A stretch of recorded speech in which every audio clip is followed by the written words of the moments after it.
Hi students, നമ്മൾ guarantee of profit to the partner എന്ന് പറയുന്ന ആ പർട്ടിക്കുലർ പോർഷൻ തന്നെയാണ് ഇനിയും ഒന്നുകൂടെ ഡിസ്കസ് ചെയ്യാനായിട്ട് പോകുന്നത്. അവിടെ നിന്ന് ഒരു ഇല്ലസ്ട്രേഷൻ കൂടി നമുക്ക് ഡിസ്കസ് ചെയ്യണം, എന്നിട്ട് വേണം നമുക്ക് അടുത്ത ടോപ്പിക്കിലേക്ക് പോകാൻ വേണ്ടിയിട്ട്. അപ്പം നമുക്ക് പ്രോബ്ലം ഒന്ന് നോക്കാം. Mahesh and Dinesh share profits and losses in the ratio of 2:1. From January 1st, 2019, they admit Rakesh into their firm, who is to be given a share of 1/10 of the profits with a guaranteed minimum of rupees 25,000. മഹേഷും ദിനേഷുമായിരുന്നു old partners. അവരവർ profit share ചെയ്തിരുന്നത് 2:1 എന്ന് പറയുന്ന റേഷ്യോയിലാണ്. ജനുവരി 1-ാം തീയതി അവർ രാകേഷിനെ admit ചെയ്തു. അയാൾക്ക് 1/10 share കൊടുക്കാമെന്നാണ് പറഞ്ഞത്. അത് 10-ൽ 1 ഭാഗം കൊടുക്കാം. അതൊരിക്കലും ആ പ്രോഫിറ്റ് എത്ര രൂപയിലും താഴത്തേക്ക് പോവില്ല. 25,000 എന്ന് പറയുന്ന മിനിമം ഗ്യാരണ്ടീഡ് എമൗണ്ടിനേക്കാൾ താഴെ പോവില്ല എന്നുള്ള ഒരു ഉറപ്പ് കൂടി ആര് കൊടുത്തു?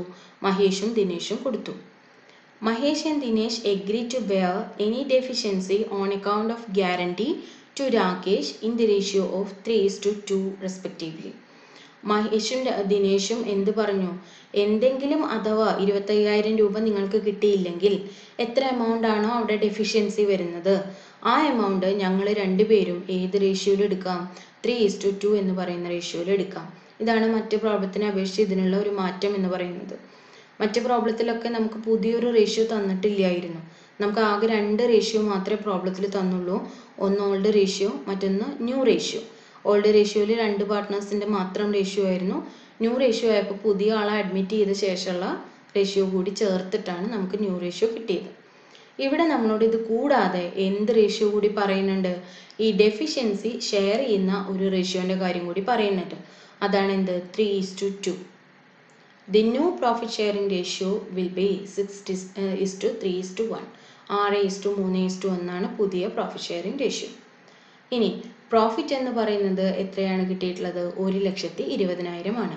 ഇവിടെയും നമ്മളോട് profit and loss appropriation account prepare ചെയ്യാനായിട്ട് ആവശ്യപ്പെട്ടിട്ടുണ്ട്.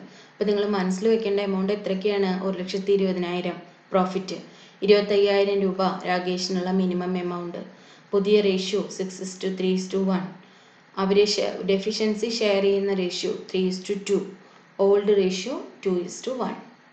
ഓക്കെ അല്ലേ? അപ്പോൾ നമുക്ക് നോക്കാം ഈ പ്രോബ്ലം എങ്ങനെയാണ് ചെയ്യാന്നുള്ളത്. Share of profit. Share of profit എന്ന് പറഞ്ഞാൽ 1,20,000 ഷെയർ ആണ്. ഏത് റേഷ്യോയിലാണ് ഡിവൈഡ് ചെയ്യണത്? 6:3:1. അപ്പം മഹേഷിന്റെ ഷെയർ 1,20,000 ഇൻറ്റു 6/10 അല്ലേ? 6 + 3 + 1 10 ആണ് വരുന്നത്. 6/10 ആണ് ഇവിടെ വരിക. അപ്പം എത്ര വരും? 72,000. മഹേഷിന് കിട്ടുന്ന പ്രോഫിറ്റിന്റെ ഷെയർ 72,000 രൂപയാണ്. ഇനി അടുത്ത ആൾക്ക് ദിനേഷിന് കിട്ടുന്ന പ്രോഫിറ്റിന്റെ ഷെയർ 3/10 ആണ്. അപ്പം എത്ര കിട്ടും? 36,000 രൂപ. ഇനി ലാസ്റ്റ് വൺ രാകേഷിന് കിട്ടുന്ന ഷെയർ എത്രയാണ്? 1/10 കൊടുത്തപ്പോൾ 12,000 രൂപ. വളരെ കുറവാണ് അല്ലേ? 25,000 കൊടുക്കാന്നാണ് നമ്മൾ പറഞ്ഞിട്ടുള്ളത്. അപ്പം എത്രയാണ് കൊടുക്കാന്ന് പറഞ്ഞത്? 25,000 ഗ്യാരണ്ടീഡ് എമൗണ്ട്. അപ്പം എത്ര രൂപ അതിൽ കുറവ് വന്നിട്ടുണ്ട്? 13,000 രൂപ കുറവ് വന്നിട്ടുണ്ട്. ഈ 13,000 രൂപ ആരൊക്കെ കൊടുക്കണം? മഹേഷും ദിനേഷും കൂടി കൊടുക്കണം.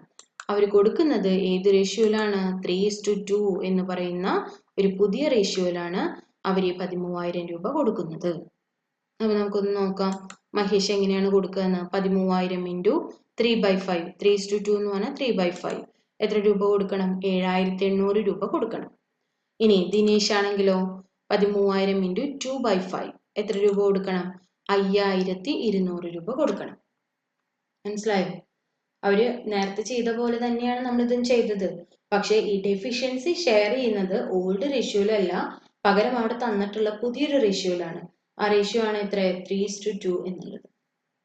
ആ ഒരു വ്യത്യാസം മാത്രമേ ഈ പ്രോബ്ലത്തിനുള്ളൂ കേട്ടോ.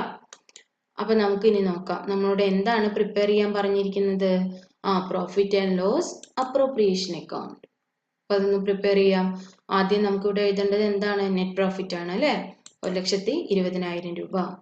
ഇനി ഇവിടെ ഇൻട്രസ്റ്റ് ഓൺ ക്യാപിറ്റൽ ഒന്നുമില്ല. അപ്പൊ നേരിട്ട് നമുക്ക് ഓരോരുത്തരുടെ ഷെയർ കൊടുത്തു തുടങ്ങാം. മഹേഷിന്റെ ഷെയർ ഓഫ് പ്രോഫിറ്റ് എത്രയാണ്? 72,000. അപ്പൊ Mahesh capital account share of profit 72,000. അയാള് എത്ര രൂപയാണ് രാകേഷിന് കൊടുക്കാൻ സമ്മതിച്ചത്? 7,800 രൂപ. അപ്പൊ ഈ 7,800 രൂപ അതിൽ നിന്ന് എന്ത് ചെയ്യണം? ലെസ് ചെയ്യണം. ലെസ് ചെയ്താൽ എത്ര രൂപ കിട്ടും? 64,200 രൂപ കിട്ടും. ഓക്കെ, ഇനി അടുത്ത ആളുടെ നോക്കാം. ദിനേശിന്റെ ക്യാപിറ്റൽ അക്കൗണ്ട്. ദിനേശിന്റെ ഷെയർ എത്രയാണ്? 36,000 രൂപ. Share of profit 36,000. ദിനേശ് രാകേഷിന് കൊടുക്കാൻ സമ്മതിച്ചത് എത്ര രൂപയാണ്? 5,200 രൂപ. അപ്പൊ നമുക്ക് 5,200 രൂപയുടെ ഷെയർ ഓഫ് ഡെഫിഷ്യൻസി കാണിക്കാം. ഇനി അത് കുറച്ച് നോക്കൂ, എത്ര രൂപ കിട്ടും? 30,800 രൂപ അല്ലെ? ഇനി ആരെയാണ് ഷെയർ നോക്കേണ്ടത്? രാകേഷിന്റെ ഷെയർ ആണ്. രാകേഷിന്റെ ക്യാപിറ്റൽ അക്കൗണ്ടിൽ രാകേഷിന് കിട്ടിയ ഷെയർ എത്രയാണ്? 12,000 രൂപ. അതിന്റെ കൂടെ നമ്മൾ ഏതൊക്കെ ആഡ് ചെയ്യണം? മഹേഷ് കൊടുത്ത 7,800ഉം ദിനേശ് കൊടുത്ത 5,200ഉം. അത് രണ്ടും നമുക്ക് ആഡ് ചെയ്യാം. അപ്പൊ എത്ര രൂപ കിട്ടും? 25,000 രൂപ. നോക്കിയോക്കിയേ, ഈ പ്രോഫിറ്റ് ഡിസ്ട്രിബ്യൂഷൻ കറക്റ്റ് ആയില്ലേന്ന്? ഈ ഭാഗത്ത് കിട്ടുന്നത് 1,20,000 രൂപ. ഈ എമൗണ്ടുകൾ കൂട്ടിയാൽ ഇവിടെയും കിട്ടുന്നത് എത്രയാണ്? 1,20,000 രൂപ. അപ്പൊ നമ്മുടെ പ്രോഫിറ്റ് ഡിസ്ട്രിബ്യൂഷൻ എന്താണ്? കറക്റ്റ് ആണ്. ഓക്കെ, ഒന്നുകൂടി മനസ്സിരുത്തി കാണാം. ഒറ്റ വ്യത്യാസമേ ഉള്ളൂ. ഇവിടെ നമ്മൾ എന്താണ്? ഡെഫിഷ്യൻസി ഷെയർ ചെയ്യാനായിട്ട് പുതിയൊരു റേഷ്യോ നമുക്ക് തരികയാണെങ്കിൽ എങ്ങനെയാണ് ചെയ്യേണ്ടത് എന്നുള്ളൊരു മാറ്റം മാത്രമേ ഉള്ളൂ. ബാക്കിയെല്ലാം മുന്നത്തെ പ്രോബ്ലം ചെയ്തതുപോലെ തന്നെയാണ് കേട്ടോ. അപ്പോൾ ഓക്കെ, താങ്ക് യു.